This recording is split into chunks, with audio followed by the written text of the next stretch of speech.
还是风云之中才会拥有的释然。你是刻入心脏的部落，回忆从此都因你颤抖。忘不掉的是那眼神，逃不开的是一轮情真。和你再相拥，和你再相拥，爱你如情云中那一吻。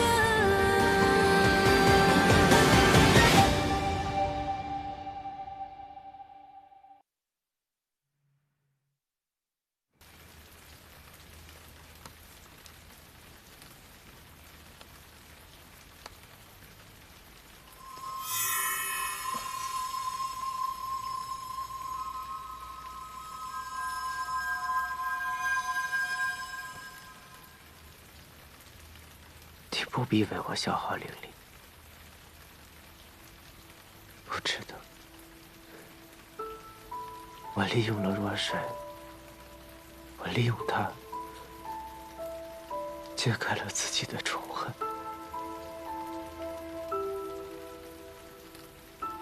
然后我就只想着怎么摆脱它。我以为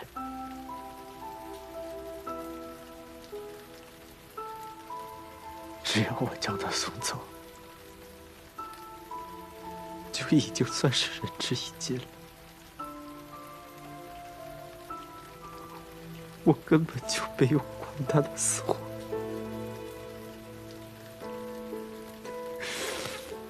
不是的，不是这样的，西伯子。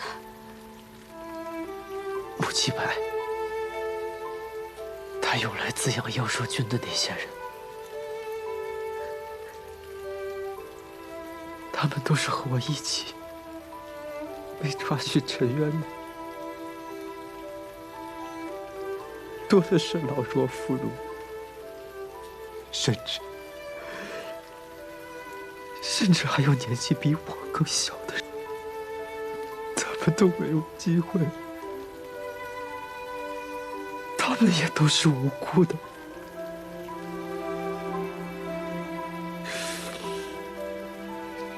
却被硬生生地扣上了醉酒牢烟，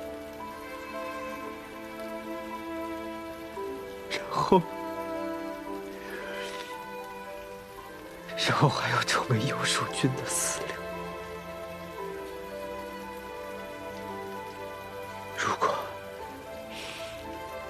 如果我没有揭发穆七白，他们和若水是不是就可以活下来了？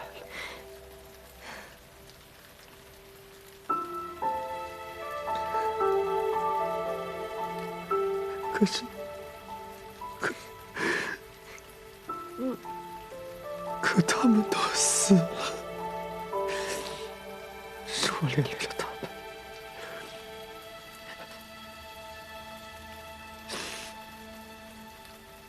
是我累了他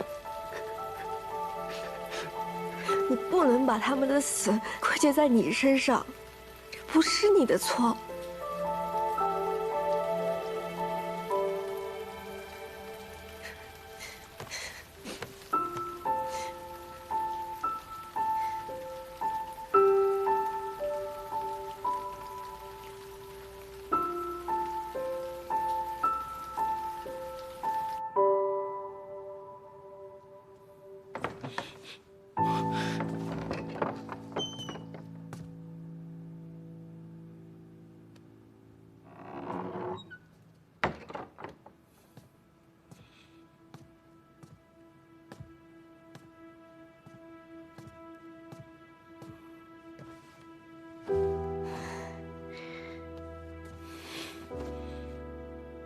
黄粱梦，我找到了，但他下了道血印，我拿不到。血印，那应该只有他能解除。可看来季伯仔还是对你有所防备，那咱们……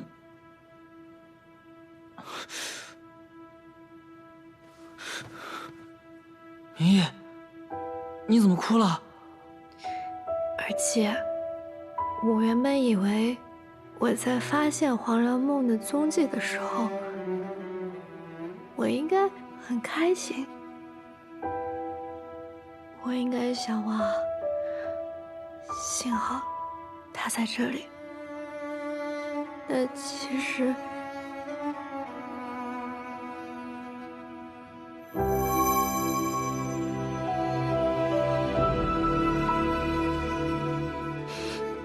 不说这些了，而且现在有个最重要的事情，要消灭妖兽军，对付穆七百，对吗？嗯，那你怎么办？我们可以先把黄粱梦给偷过来，先把你的毒解了，这样我们胜算才更大，不是吗？而且，如果是你的话，一个活着的坏人和一个死去的好人，你选哪个？明夜，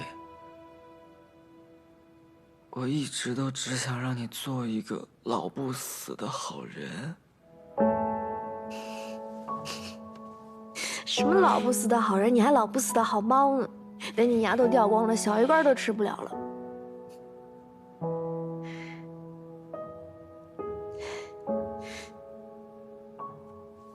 就问你，跟不跟？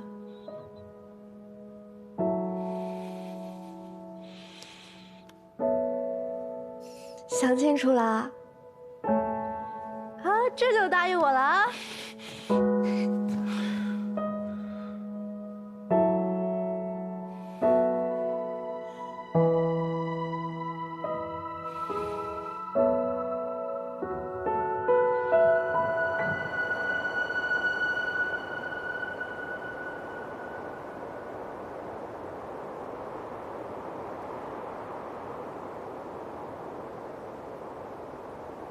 你居然失去了对陈渊的控制，这只是暂时的。陈渊表面上是被司判堂查封，但没有人知道石灵树和陈渊相连。这几日我足不出户，喂养妖兽，因此无需着急，再有10日，定能成事。韩风君，你弄错了吧？该着急的是你。不是我们。若非这陈渊适合孵化妖兽，你哪儿来的机会？是我疏忽了，但这一切都是因为季伯仔。本君此番前来，也正是为了季伯仔。黄粱梦真的在他手里？季伯仔算计了我2名手下，这一切都是为了替那薄玉兰报仇。他与博士的关系一定匪浅。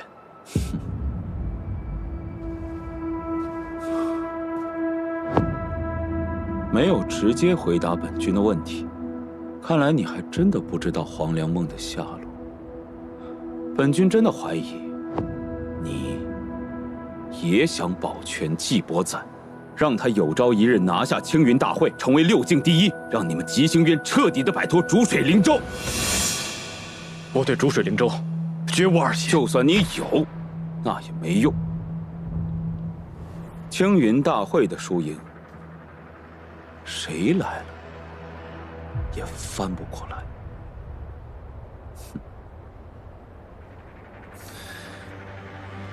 季伯仔知道妖兽军的存在吗？尚未察觉。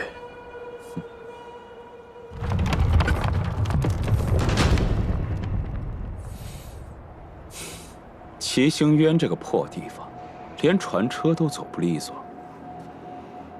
少君，哎，还是有劳韩风君亲自加把力呀。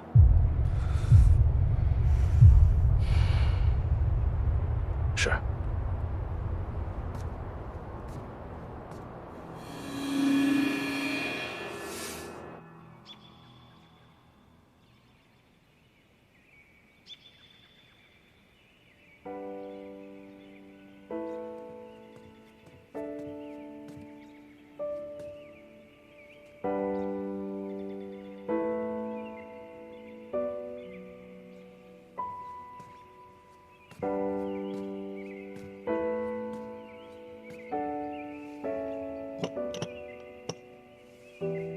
不出10日，妖兽军将成。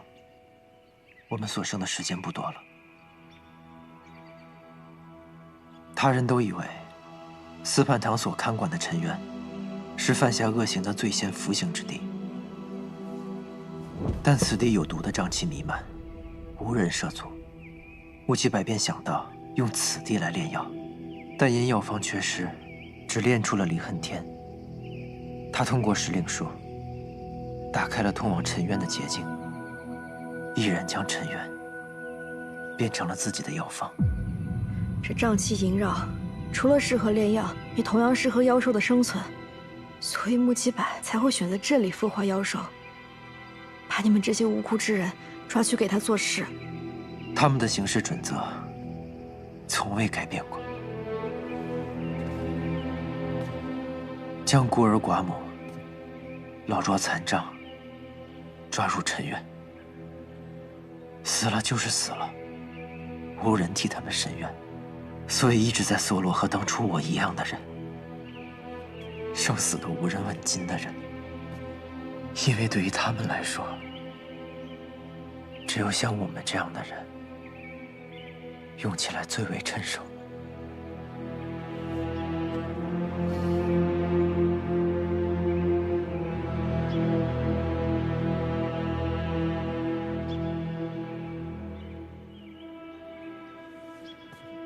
明一，你说过，若想要彻底铲除尚未炼成的妖兽军，可以将自身作为化药之鼎，将妖兽军的妖元汲取，进行炼化。告诉我，这化妖之术该如何施为？要行此术，需要有一法力高强之人，以自身做化妖鼎。这事交给我，仙君是极心渊的斗者，不能有差错。我既答应过仙君，我自愿做这化妖鼎。你都说了，只有法力足够高强的人，才有可能成功。我又不是没见过你施法，你灵力有限，即便你身有灵脉，也不可能成功。就是因为这样，更应该我去做这化药鼎，才能保存我们中最强战力。只要仙君一出事，穆七白肯定会有所动作。若是你也折损了，我们怎么对付他和他背后之人？只是做化妖鼎，怎么可能折损于我？可是你……就这么定了。以身做化妖鼎，一共3个步骤，越往后越凶险。第一步，修炼灵力，固化自身丹元。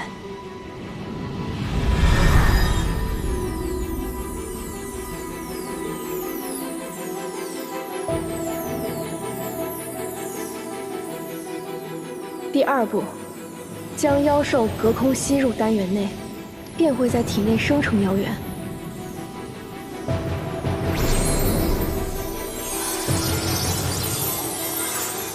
第3步，以自身为底，与妖元共生，将之炼化。此时为第1阶段，祭仙君会耗尽全部灵力，身体虚弱，切记绝不可出乌龟海。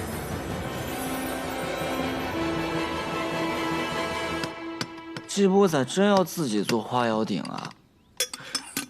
他是信不过还是舍不得？他现在在灵犀井里闭关修炼，但对我只字未提。说信不过，应该比不忍心有理有据些吧？哎，他怎么想我的现在不重要，他得先通过第1关。这个药粉能帮他治好手上的伤。我还得再做一些补药，帮他灵力维持在最强状态。眼下先做这些吧。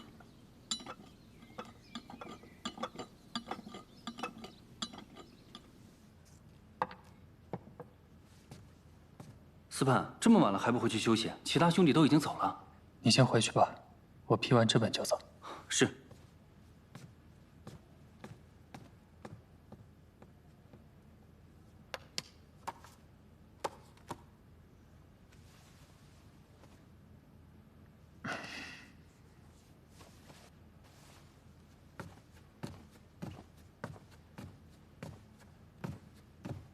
好久不见呐，我亲爱的弟弟。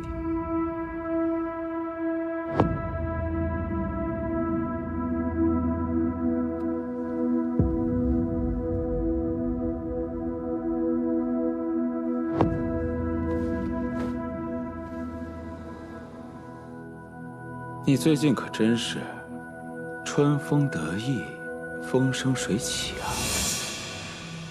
哥哥为我特意跑来吉星渊，肯定不止的，一定还有更重要的原因吧。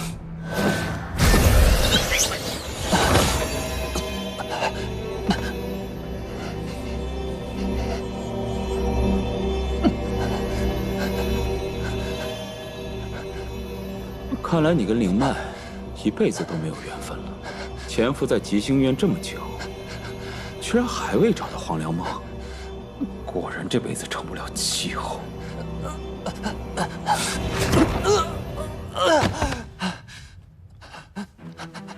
既然我来了，你大可停止寻找他的妄想。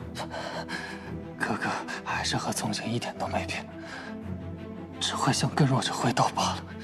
是啊，你就是更弱的那一个，这一点也一直没变。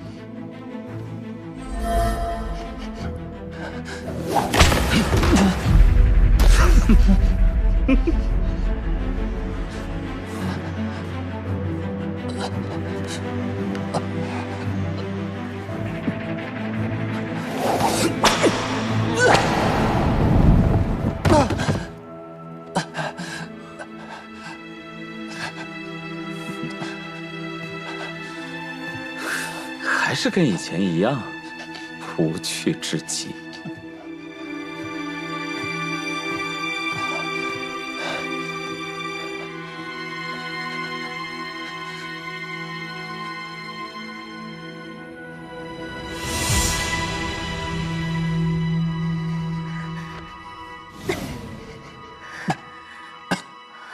傅爷，我没事了。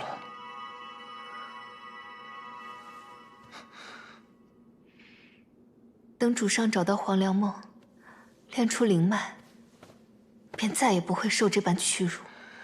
傅爷，我说过了，我不要黄粱梦了。主上，你能不能多为自己考虑一些？情爱有那么重要吗？你自己想要的，自己还在恨的，自己的一生，难道要为一个女人放弃吗？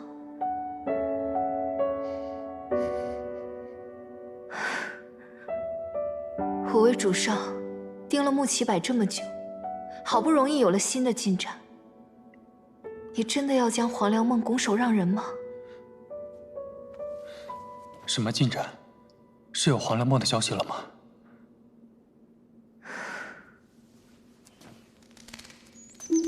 穆启柏他们搜遍了整个五归海，都未曾找到黄粱梦。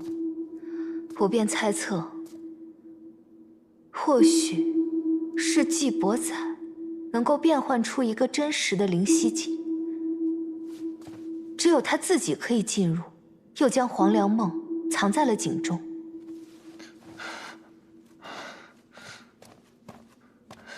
灵犀井。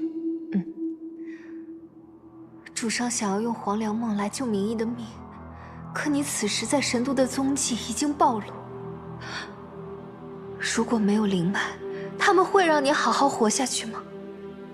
主上，你从前一直想要做的事呢？我不愿看你这样，为别人这样。可是，黄粱梦只有一份，我只是没有灵脉。明义没有解药，是会死的。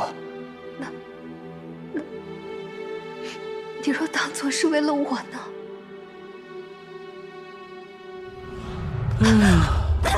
抓你可真费劲儿啊！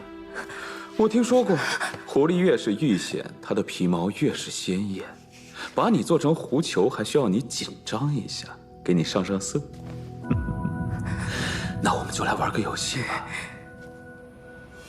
陪你玩这事儿，还能让我遇险呢，我开心还来不及。你这副厚颜的模样，总让我想起一个特别讨嫌的人。哥，你这鞭子不太行啊，不到3日就已经愈合了。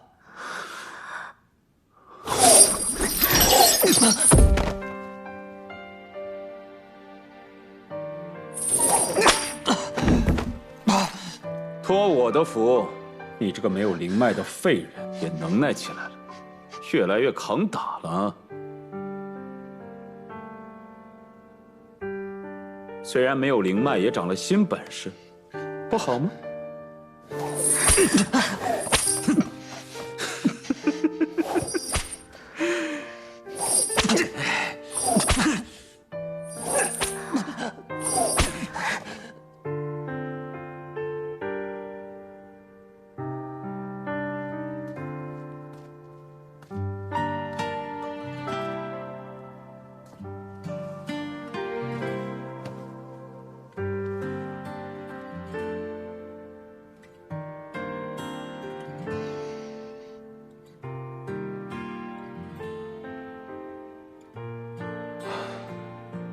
受伤了？那你怎么不跑？什么火力这么大呀？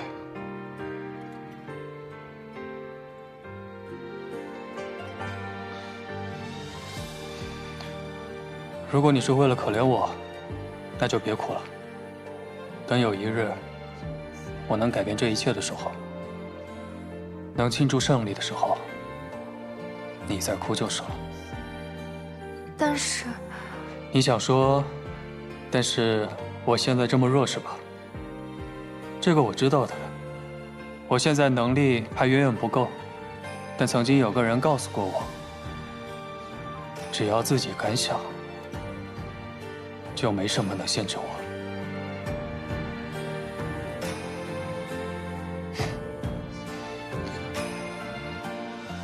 其实都一样。先想着好了，先活下去。未来总有一天，没什么能限制我们。哪怕你是只小狐狸。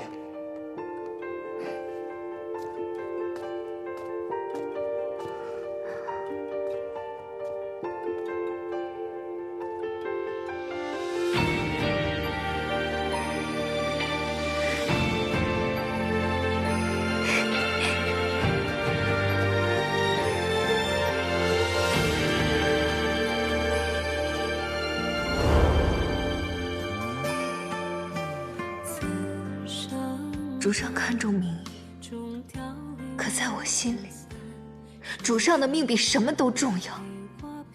从前主上让我做什么，我都心甘情愿，可这一次，却是我第一次盼着你愿望成空。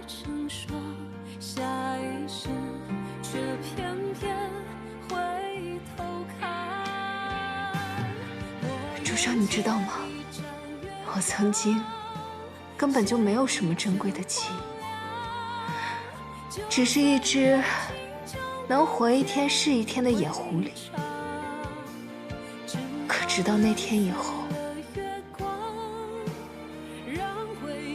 我有了想要珍惜的人，有了重要的记忆。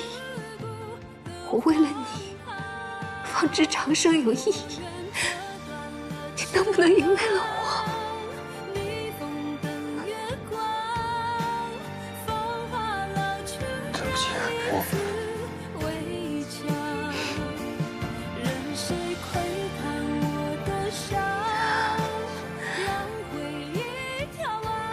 主上若执意如此，至少隐藏好自己的行踪，别再被他们发现了。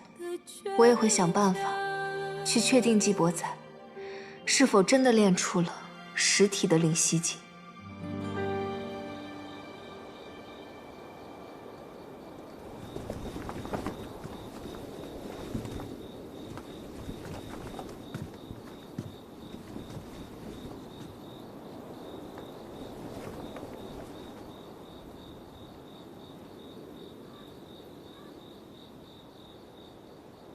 还是先不打扰他休息吧。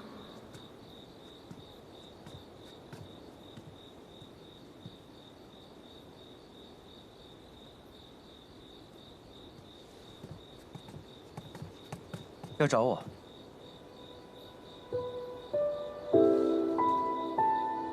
哦，也没什么特别的，就是想到你刚刚固化了丹元，肯定有些虚乏，所以就熬了碗药。但我想想还是算了，仙君不是……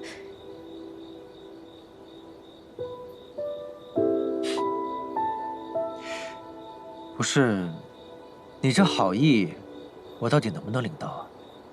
仙君不是说不吃外面东西吗？还在说这个？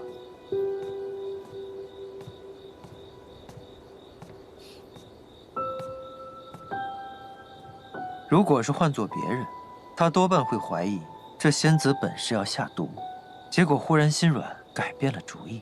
现下不过是编个说法，哄骗罢了。那正好，你呀还是别喝了。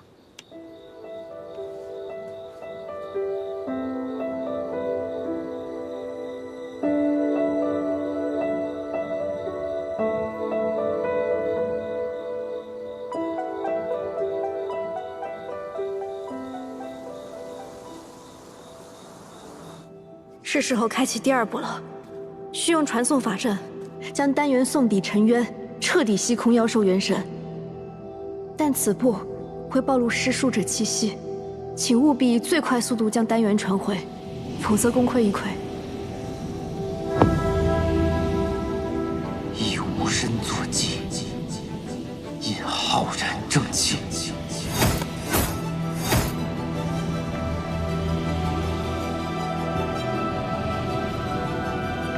万千妖邪，阵风。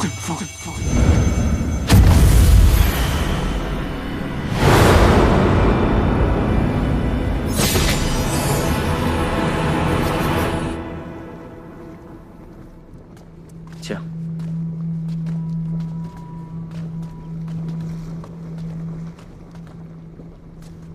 请西君请看。只需再过3日，妖兽君便能养成。届时，妖兽的数目、力量，都足以媲美100年前灵脉女仙豢养的妖兽。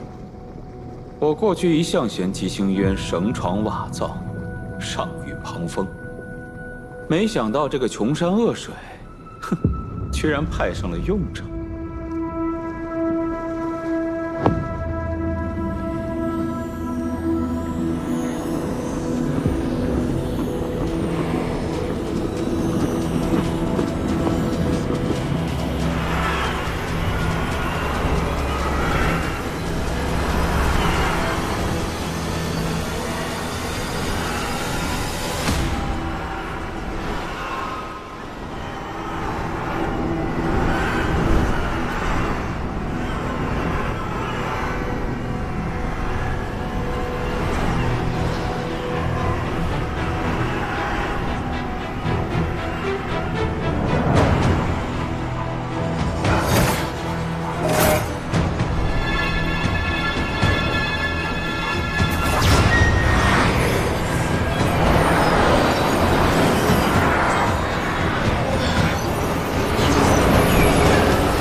为何妖元全都被吸走了？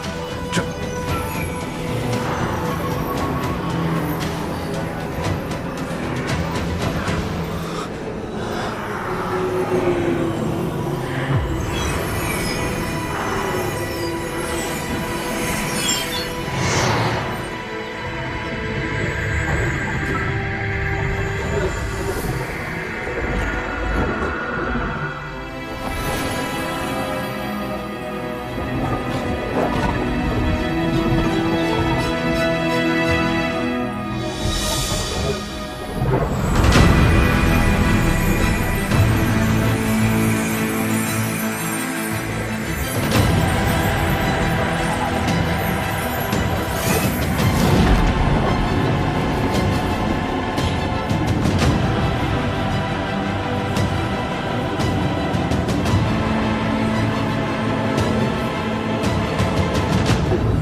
伯载，是啊，季伯载，一定是他干的，一定是季伯载。废物！属下不知季伯载竟通晓化妖术这等秘法，否则属下定会提防。江西君，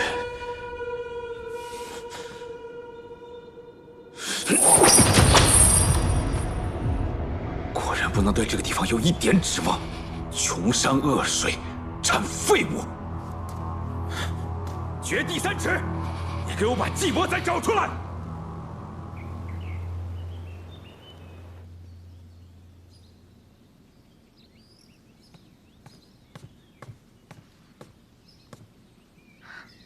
公主先休息一会儿吧。寿华潘宫的尊者可绝不能是花架子，这青云大会的任何细节，我都要牢记于心。公主真的长大了。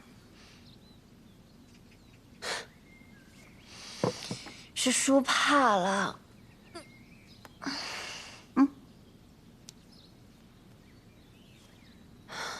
没有福泽，几星园连花草都会比过去更黯淡无果。秋云，我时常会害怕。你说，母后留下来的福星花，会不会再次枯萎啊？公主放心吧，严仙君的法子到底是管用的。之前这么多年，就算没有福泽，它也依旧开得好好的。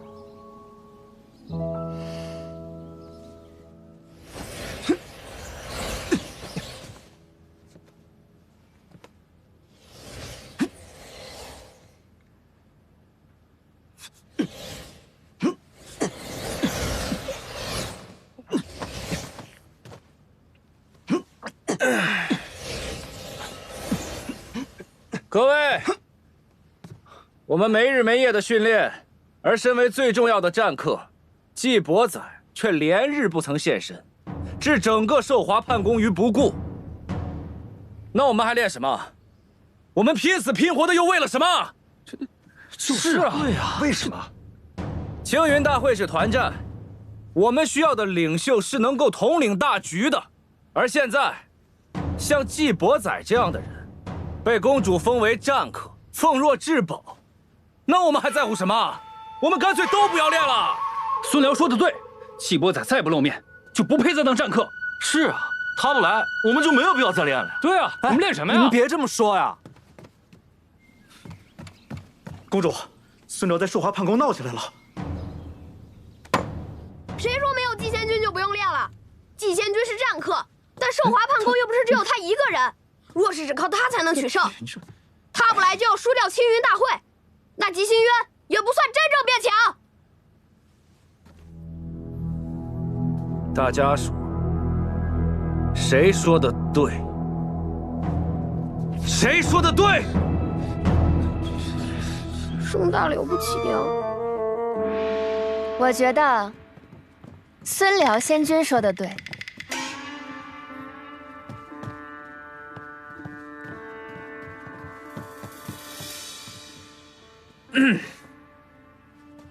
季伯载身为战客，却对寿华叛宫不管不问的，在他的心里面，根本就没有吉星渊。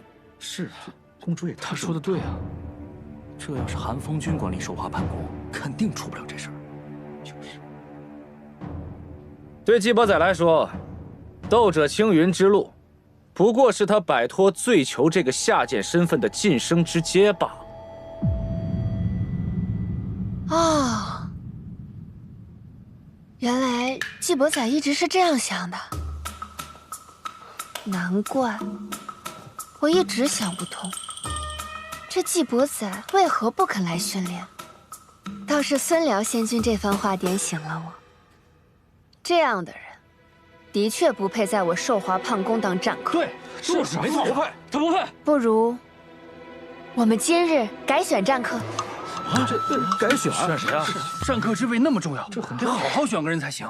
对呀，我觉得孙辽仙君就不错。公主，开玩笑的吧？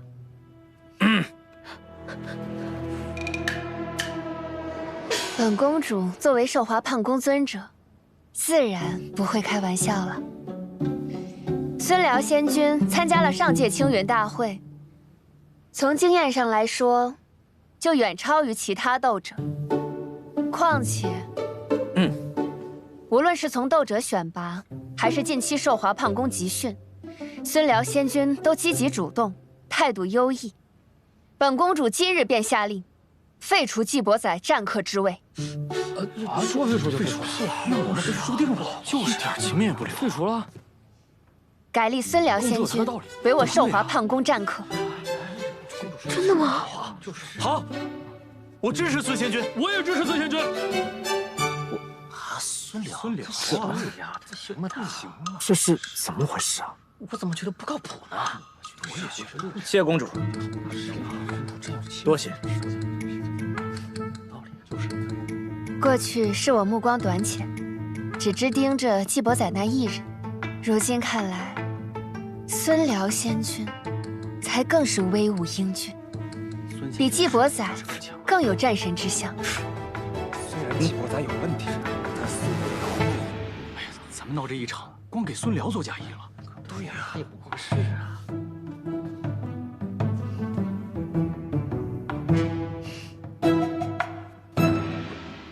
孙辽仙君，定要带大家好好练习。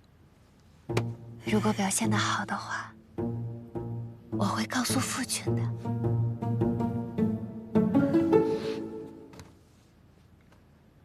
是，公主。我都让你当战客了，你还唤公主，不改口为尊者吗？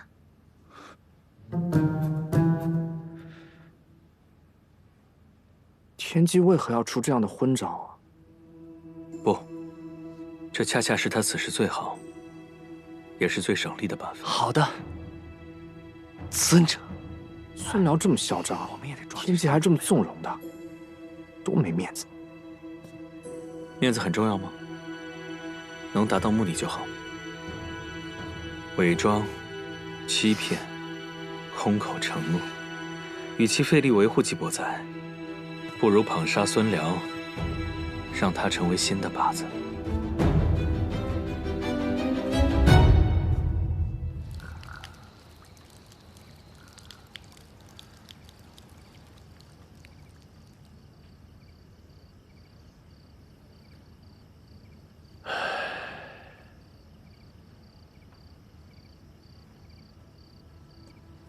韩风君找我来有什么事啊？哎，这棵树是怎么了？之前还好好的。意外的娇贵，稍不注意，就一夜凋敝了。韩风君一直悉心呵护的，是我疏忽了呀。韩风君别不开心了。哎，韩风君，我可以给你带点最好喝的酒，它里面添加了极星渊独有的赵翠花露，所以味道完全不一样。极星渊独有？对，6境只有我们有。那花看上去和杂草没什么区别，但每逢满月，就能凝结出全天下最纯的花露。果然不能对这个地方有一点指望，穷山恶水，产废物。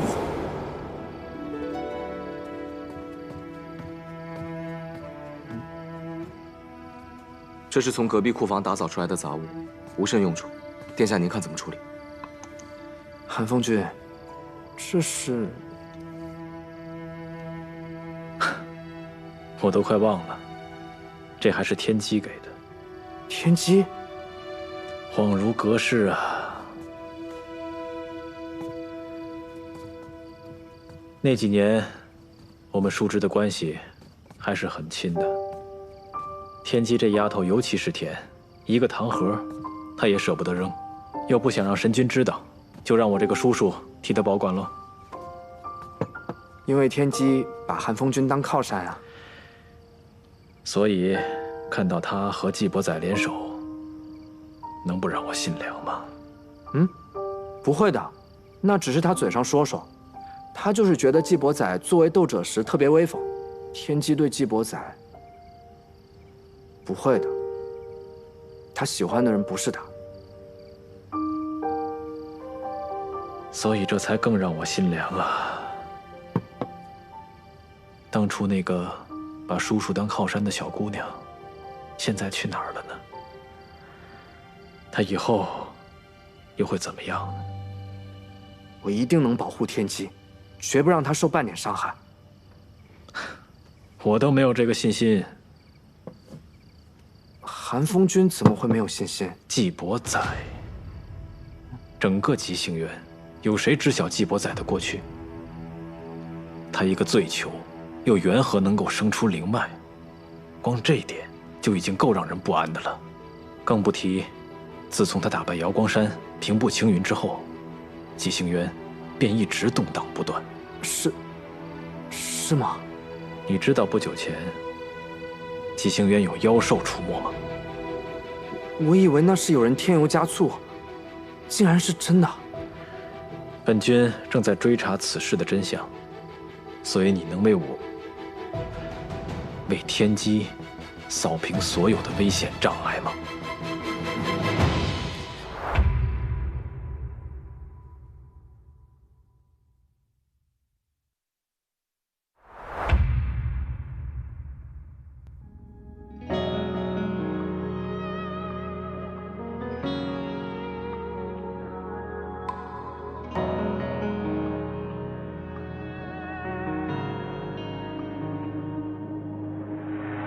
当天空的云波流向我，侵蚀我的魂魄，直到软弱。骗自己爱一次就足够，就算从没有真心被许诺。从星空到你心中有泪滴答，要多久？而你给我的温柔全都是爱的毒酒。我喝下了我的痛，只换你的自由。爱一旦拥有，宁愿与罪放手。在深渊背后挣扎许久，我想问天空，让这一生盔甲总是为你破碎又如何？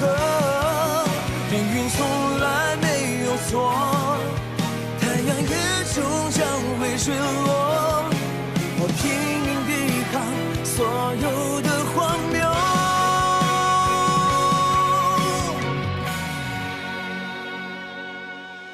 从星空到你心中有泪滴答，要多久？而你给我的温柔全都是爱的毒酒。我喝下了我的痛，去换你的